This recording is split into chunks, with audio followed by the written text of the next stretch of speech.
Megaherzzz.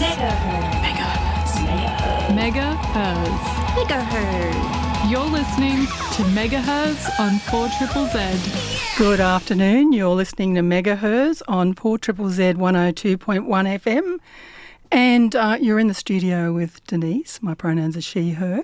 And you've got Sarah, and my pronouns are they, them. Yes, and we were just listening to that wonderful coverage of the walk today.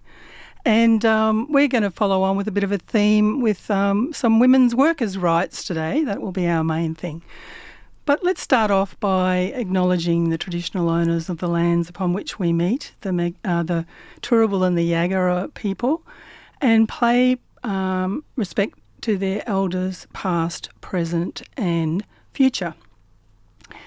And I also want to say that we stand in solidarity with them, with their fight for justice, and hope that at some point in the future they won't be used as a political football as they have been again in this last election.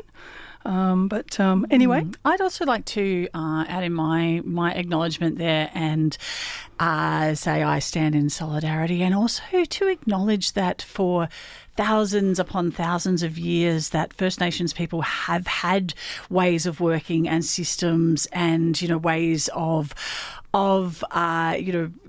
governing and I'm sure the word union is not is not something they have, but they have ways of having power and and working things out, and so May Day is a new thing. Yeah. Labor Day is a new thing, but I know that there are systems that have been in place on these lands for thousands and thousands of years. That's right, and yes.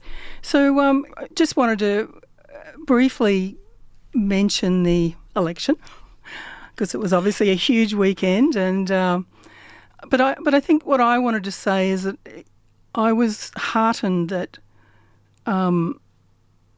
it was about our country and our belief that everybody has a right, to a fair go and sort of respect and some of that. I felt heartened by that because I thought that we could have gone the other way with that sort of division and what a great Labor Day holiday it must be for anyone involved in the Labor movement, the Labor. Well, I'm going to a party later on. There you go. But yeah, and I can see, I can see why that you're feeling, heartened and buoyed by that, because we did, just recently in Queensland we had the state election when there was such a massive swing to the Conservative, and so I think that a lot of us really didn't know what to expect at this election and did not know, what the outcome would be. And the world certainly, and from the past election, the state election, it looked like we were going, oh yeah, that Trump guy is a bit of all right. We'll take on a few of those policies. Look at all right there. And sometime between maybe the reality of that has set in for people, and they've gone, oh, maybe not so much. Maybe we don't need quite that much, those things that you were talking about. And now you're actually doing them, and maybe we don't want that. So, yeah, singling out people, our Indigenous people, our transgender people, immigrants, singling out people as footballs and really nasty stuff, I think. Just quite cruel, and I'm so glad that hopefully we haven't adopted that. I'm sure it hasn't gone out of our community, but hopefully, it's certainly buoyed me. Well, I mean, it looks like, the people have spoken and that they've gone, that isn't for me, or at least for the majority of people living in Australia. So, yay. Are you renting your home and experiencing domestic abuse? If you have debts related to domestic abuse, Tenants Queensland's financial counselling service can assist with credit, debts and budgeting. If you are listed on a tenancy database due to domestic abuse, Tenants Queensland can also help to remove the listing.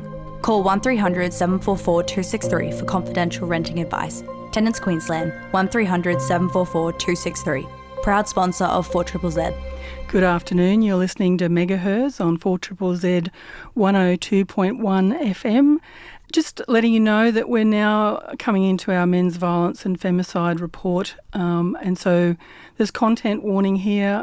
We are going to be talking about things that may trigger emotional responses in you, and you're more than welcome to take time out to take care of yourself.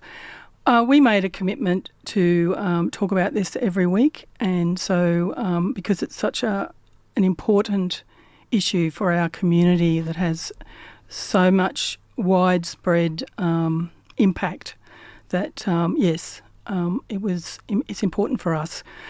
So this week we're going to be remembering Kylie Sanders. Kylie was allegedly run down by a man on April 25th. Who fled the scene without offering first aid. Kylie did not survive, and she apparently was trying to save another person from an angry man. So Kylie was an adored member of the community and a popular retail worker known for her humour, selflessness and her commitment to improving the lives of others. She matters.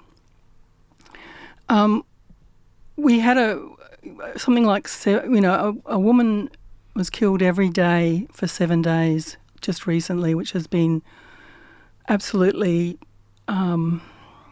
just really difficult to process and understand. And Kylie is one of those women. But I also wanted to talk about Sherelle Moody, which is where we get our information from, and she's the only one that's actually compiling all of this and reporting on it very regularly. And so she has a memorial in Melbourne that she'd set up showing all the women that have died in 2024 and the women that have died in 2025 to date. Some person decided that they wanted to vandalise that memorial with the message that it's a war on men. Yeah, so they big red spray paint, and also it looks like they scrubbed over the actual images of women as well. That's right. As well as writing, and I saw the photo. You can see the photos on social media on if you search for that. But big red writing, and I actually saw that and went, "Who's worrying? And why is he tagging this mural? Like, what is this message?" But how, I just don't. Then I found out what it actually said and looked at it, and I don't really understand how somebody can look at, the images of over 100 murdered women and go, well, that's clearly a war on men. I mean, how is just stating that these people are loved and remembered and putting up a memorial to them? How does that have anything to do with men, apart from the obvious that they need to stop. Men need to stop doing that. But it's hardly a two-sided war there. So I don't get the logic. I don't get why somebody felt that it was important enough that they wanted to make that stand, that was that was their hill. That was what they thought was important to do. I mean, I do understand that the wall that is on, my understanding is that that's a public art wall. So just like Sherelle Moody and the group of people that assisted her put up their art there, other people are entitled to put up their own art, their own graffiti, and it was always a matter of time. How long will it actually last for? And it's actually lasted a really long time comparatively, I believe, with a transient artwork. But for it to go in that way is just I can't even think of the word. Yes, but it's abhorrent. Yeah, it's really awful. And but they did go and they did fix it as well. So they Hundreds fixed it of people and they went down. put on some more some hardier overcoat paint on it, which is sort of anti-graffiti. Put all the images up again. And they put the images up again, and the next day it was tagged over. Again? Yeah. Serious? Yep. Oh, my God. Not quite as extreme, but just I don't even know what the tag said. It's just white scribbles on some of it. So, right. But yeah, next day. Yeah, because Sherelle's trying to hold on to this memorial she wants to hold a vigil on Mother's Day Eve for the women and children lost in 2024 and 25. So certainly if you're in Melbourne, I would suggest that you have a look out for that vigil, which will be this weekend, and go along and support her in her very tough work that she's doing. And that's only one more week, so that's not, and yes, acknowledging that that is a public space for public artwork and for various artworks, but that's for asking to hold on to it for one more week. I don't think that is unreasonable. Absolutely not. At all. Maybe they need a bit of sanity prevail, please. Maybe they need a vigil, an ongoing vigil, for until then to protect it, to have somebody watching that artwork. I'm a bit far away myself, but or I would offer to go and hang out with it for a bit. But that's right. Yeah. Yes, we all would like to be part of that. But anyway, the other thing I wanted to mention is that it is Domestic Violence Awareness Month in Queensland.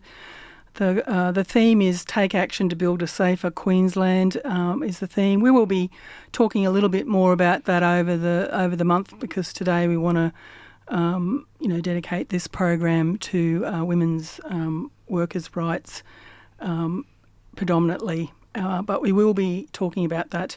And there are helplines, please, if you are experiencing issues where you feel that you're in danger of doing something inappropriate, there are, there's the DV Connect Men's line is 1800 600 636. We're heading into our Working Women's Rights for Labor Day 2025.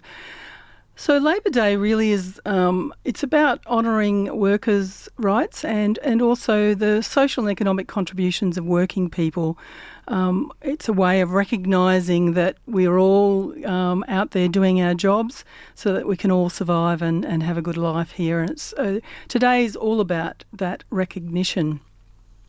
We're going to particularly look at women's, working women's rights, because there's a lot of connection in a whole raft of things, in my opinion, around economic freedom for women.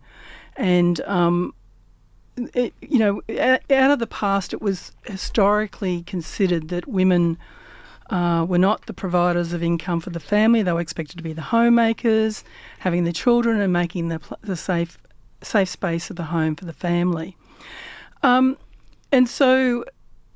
But what, I wanted to look today at, what happens if men aren't providing or circumstances happen, like, for example, the Great Depression. There was men were unable to provide the income. So I wanted to have a look at the impact of that. But in terms of historical relevance, I wanted to start off with where this really got solidified into the Australian sort of psyche and way of thinking was a case. It was called the Harvester Judgment in 1907, and really that was around about fair and reasonable wages.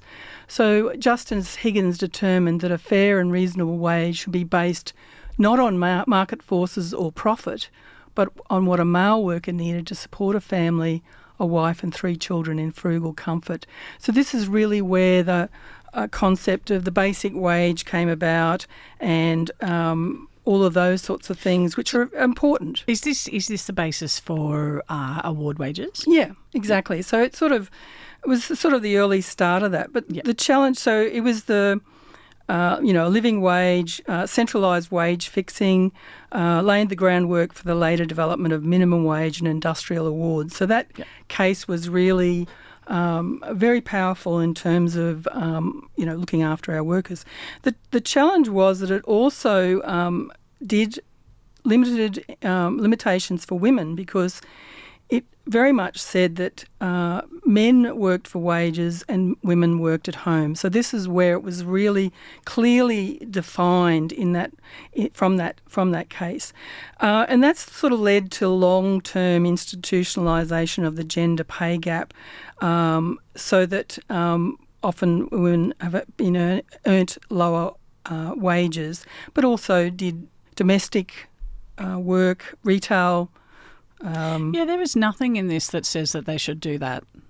There is nothing. This is just so. What I'm seeing here is that the Harvester decision set that there should be a living or family wage, which should be set for an unskilled labourer to support a wife and 3 children to feed, house and clothe them. And this is in 1907. Correct. And so there's nothing about how men's work is this and women's work is Well, it was because women's work is unpaid. It's family care, but it's unpaid labour. Yes, but it says it's a male worker. And it was about a male worker. But there's nothing here that says that women should be carers, teachers, and nurses, and men should be doctors. There's nothing in here that says anything like that. Absolutely not. It's just saying that men are the wage earners and need to be able to have an average of 3 kids and a wife and support a household. But my point is that it's culturally embedded, that concept that the male is the breadwinner, the female is the homemaker and model. So out of that, it wasn't until the mid-20th century, 1950s, that things started to, women's activism started working, because my point was that if men were unable to earn the money for whatever reason, or women ended up on their own, they're often the ones that were the most severely impacted, were the women who, their husbands may have died, been killed in wars or whatever, and they're on their own with children. It was extremely difficult. They often ended up in severe social and economic consequences out of that. And it wasn't until the mid-20th century that things started to change. Like 1966, for example, there was the marriage bar in the Commonwealth Public Service, that if you got married, then you had to give up your job. So this is not that long ago, really, when you look at how this has been entrenched, if you like, in our cultural psyche, that, the whole... and I guess for me it's sort of a bit... I was born in 1955, so I've seen all of this where it was extremely difficult for women when they were it was just challenging to actually make the money to be able to look after the families. And so what would happen is there was lots of social stigma and moral judgment. They had to rely on charities. They had to rely on their families. They often lost custody of their children because they were considered to be negligent. There's lots of state intervention in terms of that. And then, really they ended up doing undervalued domestic work like laundry, borders, sewing, cleaning jobs, all of those sorts of things. So I guess, this sort of resonated for me in that this is not that long ago. And so I think it sort of, it's part of that tension that's happening now in terms of even domestic violence, that whole tension between, our roles as men and women, but also it still limits women in terms of economic freedom. They often stay with the, in a tough situation because they don't have a way of leaving. They don't have an economic ability to be able to do that. And so it's just really interesting, I thought, this whole, thinking about the impact for women for all of those years and still continuing on now. And we talk about pay gap and we talk about equal wages, but it was not that long ago where it actually was fine to pay a woman less purely because she was a woman, under the assumption that she has a man paying for for the household, paying for everything, and so that any job a woman had was essentially a hobby wage rather than a living wage. And I find that fascinating. Just looking at this, at the Harvester case, there is nothing in there that says that it applies only to men, that a living wage applies only to men. There's nothing that says that. Yes, it's set a specific minimum. But for labourers, and yes, the assumption is made that those labourers will have wives and children, and so it's kind of unsaid there that they're probably men, and that's because that's the group they were looking at, and they probably couldn't imagine much else. But it doesn't say that women should be paid less at all. No. It just says there's a basic wage, and all labourers deserve it. So I just wonder where all these other leaps, mental gymnastics have come from that go, oh well, we only need to pay you less because you need less, and assumptions of that kind. Where I know it's quite fascinating, the whole our cultural background and how we've it's still happening today. That is the point that I found really fascinating when I was researching this, that we're still making those cultural assumptions and impacting women on such a basic level and creating trauma, all that sort of stuff. A weekly dose of science on 4ZZZ is now available as a podcast. I learned that you can hear the difference between different water temperatures when they're poured. I'm going to pour one after the other into a different glass, and you have to tell me which one is which temperature. I've got a hot and a cold. Mm-hmm. Yep. Right, here's the first one. Any thoughts? Yeah, I'm saying cold. It sounds cool. Yeah. Yeah? Okay. Yeah. Here's the second one.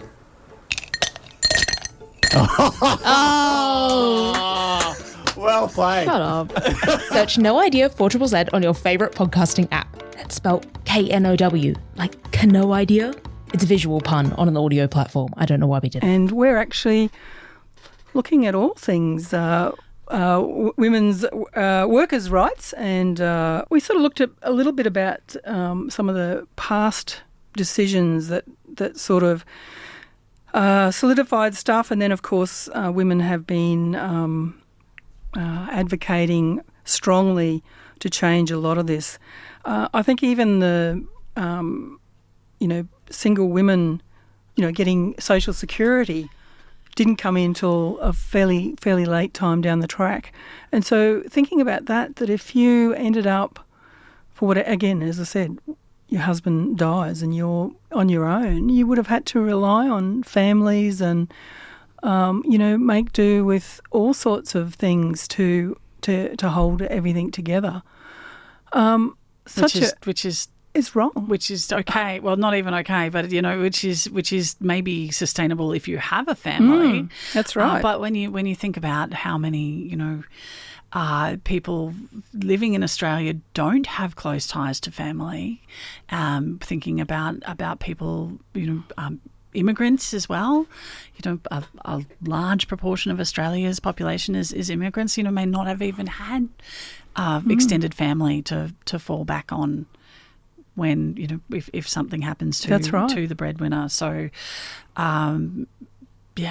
so it's big assumptions there that family will step in and look after people. I think as Australia, westernized, colonised Australia as a culture really does not have a big extended family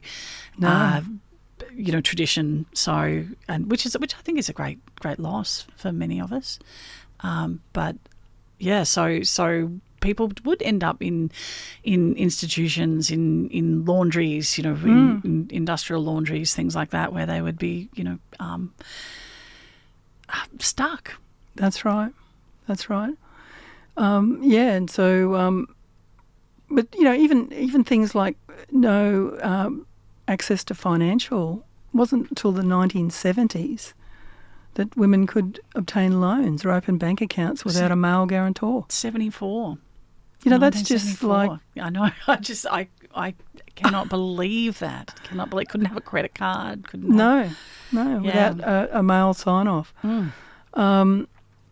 There's child support late 20th century.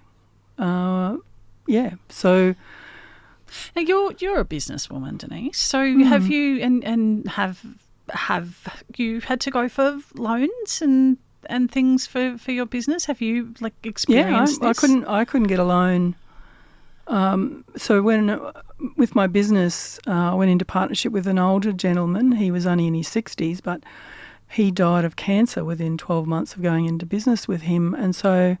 We had I was buying him out basically, and so I owed his family money, and the bank wouldn't even look at me. And to make matters worse for them, I suppose, I was pregnant as well. Wow. So the bank did look at you. They would have gone, a good look and went, nah, bad risk. Wow. And so I had to basically fall on the widow's family and say, you'll have to let me pay it off over time. I can't give you a lump sum because the bank won't look at me. And luckily they saw the sense in that, because as I said to them, I could quite easily just shut the door and go down the road and put my shingle up again and start all over. Which would have been your only other alternative. That's right. I'm guessing. That would have been my only other alternative. And anyway, I think it was about 4 years after that, I obviously continued to pay her off. And I then went to the bank, and there was a different bank manager there. And he'd seen me in business for 4 years and knew that I was a strong person in the community, all that sort of stuff. And so he took over the loan. But it was a very distressful time, because I was actually the breadwinner of the house. My husband had elected to be the house dad and full-time carer. So it was a very scary time for all of us, really. But anyway, we navigated that. But again, as you said, But earlier than that, I remember when I first started my career, which I would have been 1976, I went to the bank to get a loan. I wanted to buy a car. And, of course, I wanted a flash car, didn't I? I was... not like my started a career. Datsun 120Y. No, I wanted a Toyota Celica. Oh, and I had one of those too, but I suspect it was a few years after that, because it was not much better than the 120Y. I wanted the sports car, and starting out my career, and I was thought I was pretty cool, and this young bank manager, and I'm sure it was. Now I look back and I know it was jealousy. He told me I should go and buy. I should look at a less expensive car. I just walked down to the bank and went to my local one, and this guy was, yeah, I'll give it to you. Here you go. Okay, well that's good. That's good. So, but it was just, it was funny really, and I guess I was always one of these really naive people that thought, I didn't even understand all this whole thing of discrimination. I just blissfully went on. I want to do these things, and I go and do it, and I'm in a male-dominated profession, and they just got to accept me, and.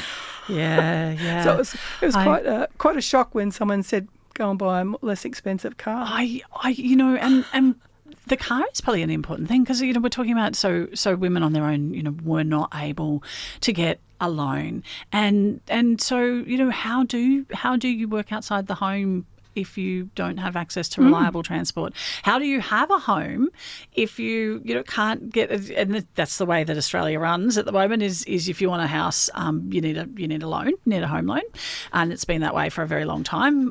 So that's it. You're a renter.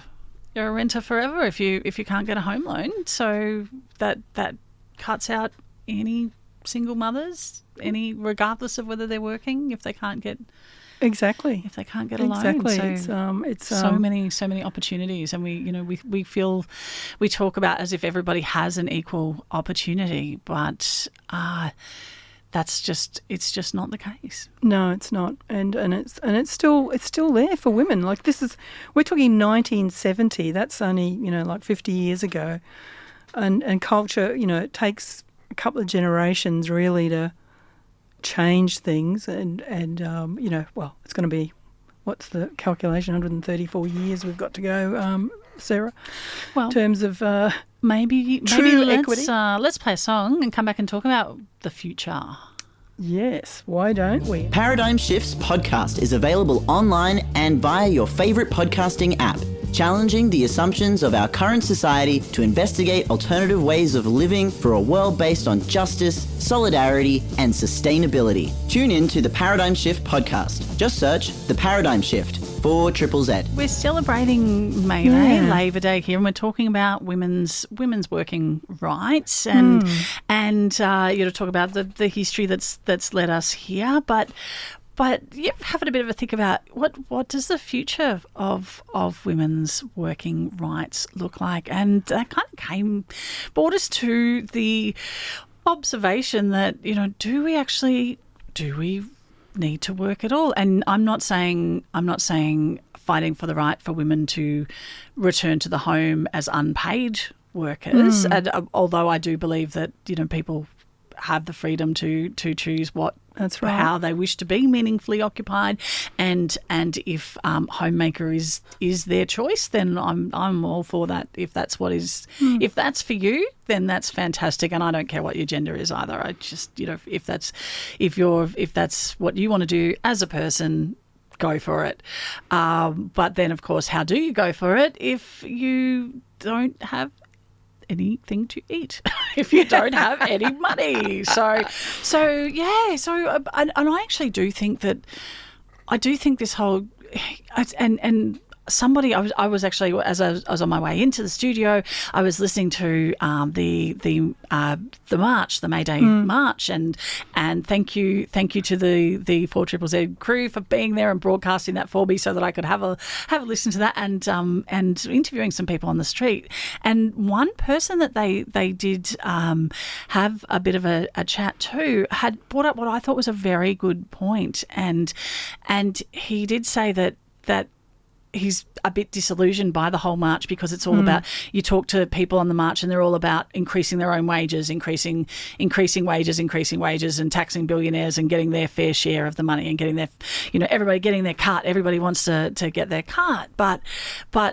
nobody's really looking at, it's still part of the same treadmill, it's still part of the same system, and we're still talking about stolen wealth, and we're still talking about the fact that, we just all want to be those billionaires. It's not, and that nobody wants to talk about the radical idea that work is a bit of a con and that we don't actually all need to work. Why do we feel that everybody needs to work?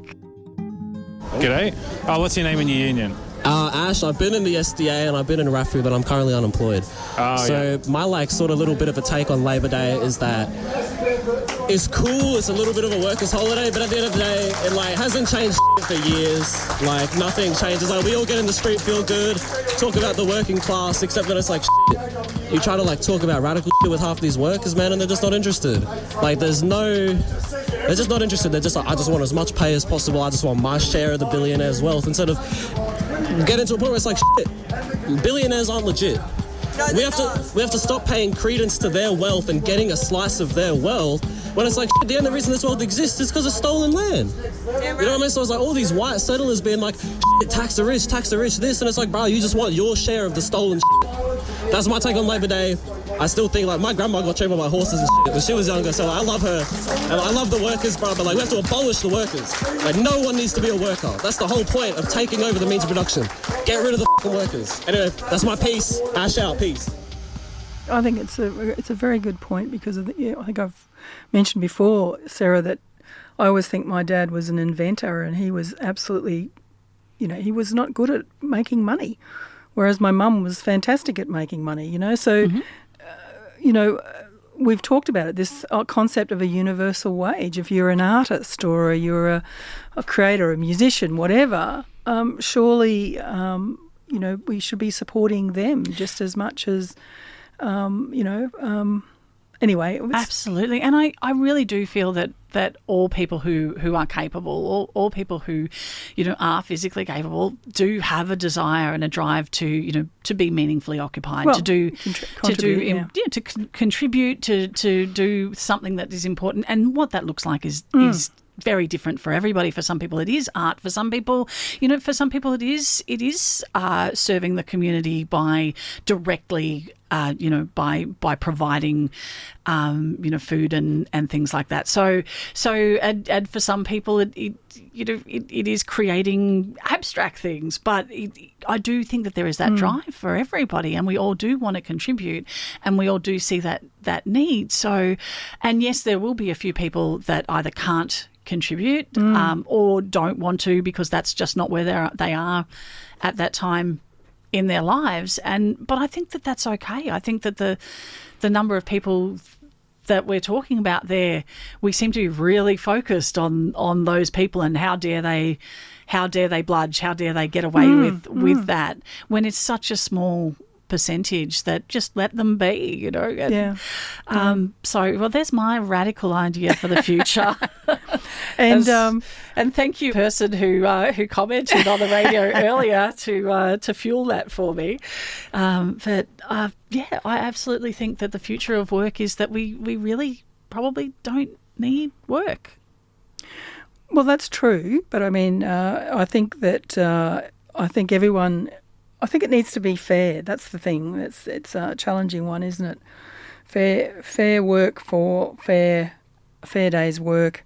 And I think in terms of women and women's workers' rights, we've still got a long way to go to that in terms of ensuring that they do get a fair chance of things. So there needs to be. We've got WGEA now, which is about trying to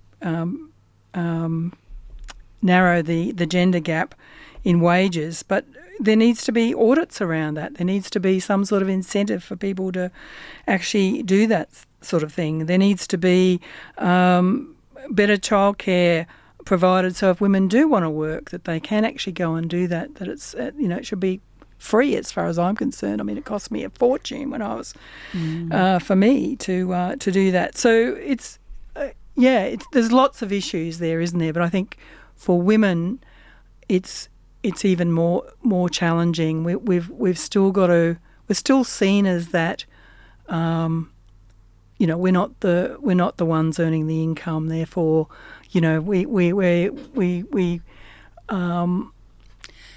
So women are, even when they are working, are also expected to do unpaid labour. So regardless of your employment status, women are definitely expected to do unpaid labour, whether it be housework, whether it be relationship work, keeping the family together, all of those kinds of organisational things.